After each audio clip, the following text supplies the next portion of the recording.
નમસ્કાર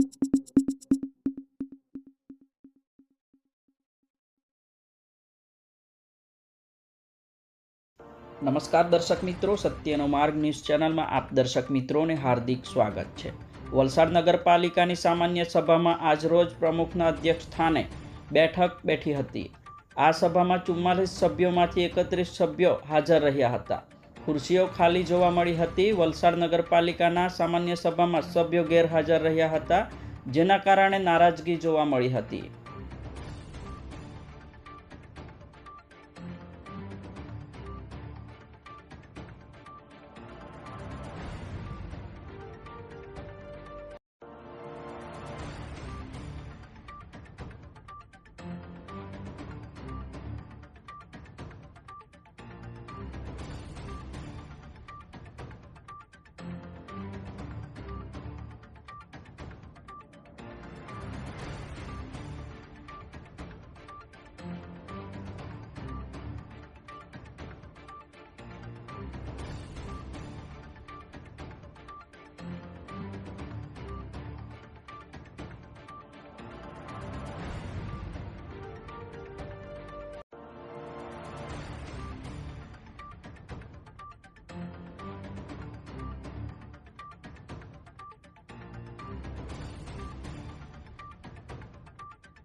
અમારી સત્યનો માર્ગ ન્યૂઝ ચેનલને લાઇક, સબસ્ક્રાઇબ, શેર કરો, જેથી આવનારી નોટિફિકેશન આપના મોબાઈલ પર સૌથી પહેલાં પહોંચે।